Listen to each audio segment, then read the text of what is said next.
Salam sejahtera untuk kita semua. Pelajaran Sekolah Sahabat dengan tema utama 3 Pekabaran Kosmis. Pelajaran ke-10, Penipuan Setan yang Terakhir. Selasa 30 Mei, Babel, pusat penyembahan matahari. Penyembahan matahari menonjol di Mesir, Asyur, Persia, dan tentu saja Babel. Dalam bukunya The Worship of Nature, James G. Fraser membuat pengamatan ini. Di Babilonia kuno, matahari disembah sejak zaman kuno. Jilid 1 halaman 529. Ini mungkin tampak mengejutkan, tetapi terkadang penyembahan matahari Babilonia mempengaruhi penyembahan umat Allah dalam perjanjian lama. Bacalah Yehezkiel 8 ayat 16 dan 2 Raja-Raja 23 ayat 5 dan 11. Apa yang para nabi tulis tentang pengaruh penyembahan matahari di Israel dan Yehuda? Nabi Yehezkiel sesaman dengan Daniel menggambarkan beberapa umat Allah dengan membelakangi bait Allah menyembah matahari ke arah timur. Bukannya menyembah sang pencipta matahari, mereka malah menyembah matahari.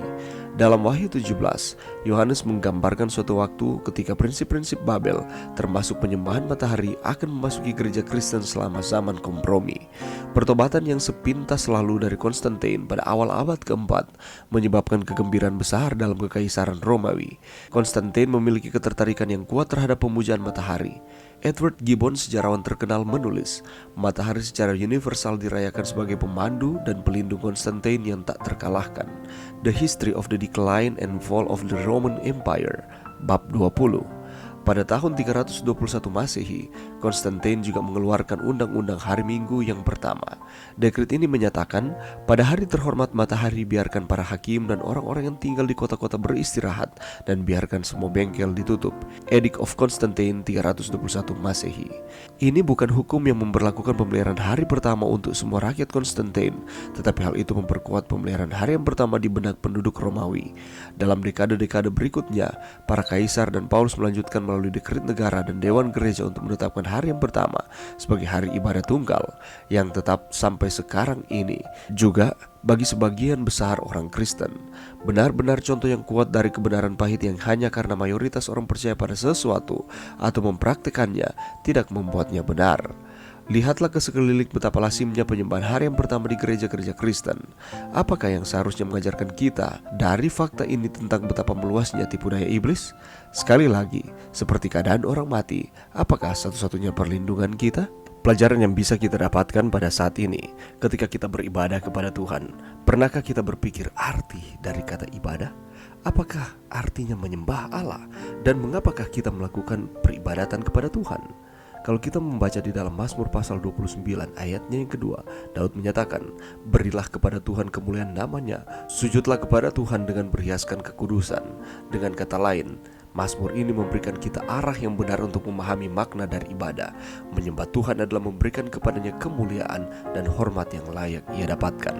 Kalau kita membaca di dalam Wahyu 4 dan 5, ini merupakan gambaran ibadah di ruang tahta surga saat Yesus diperkenalkan sebagai anak domba Allah dan juru selamat dunia ini sangat menakjubkan. Ibadah terjadi pada saat ciptaan alam merespons kepadanya dengan kata-kata dan pemujaan dan ucapan syukur atas apa yang telah ia lakukan.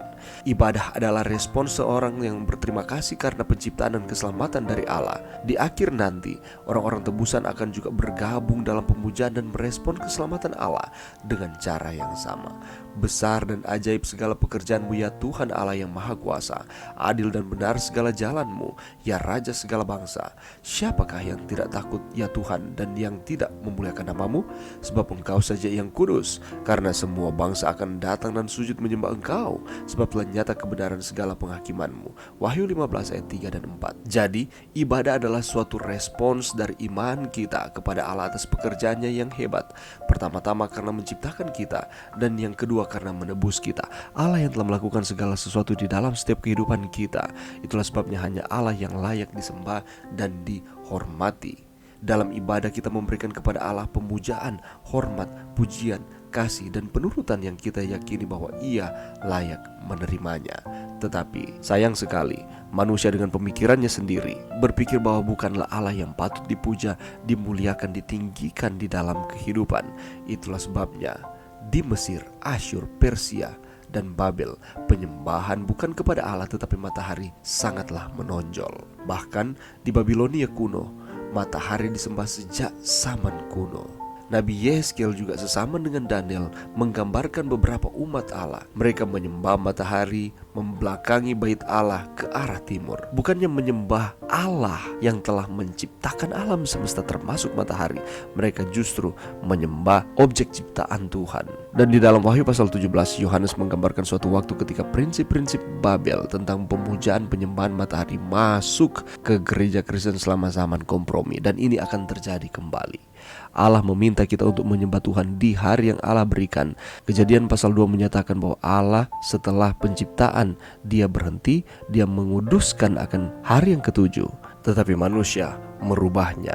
Itulah sebabnya sama seperti dengan pelajaran kemarin, marilah kita terus ada di dalam kebenaran Tuhan. Patokannya adalah firman Tuhan. Apa yang dikatakan oleh firman Tuhan, itulah yang harus kita ikuti. Dan yang tidak dikatakan oleh firman Tuhan, seharusnya kita tidak ikuti. Mari kita beribadah, menyembah Tuhan, meninggikan Tuhan di dalam kehidupan kita sesuai dengan prinsip yang disampaikan di dalam kitab suci.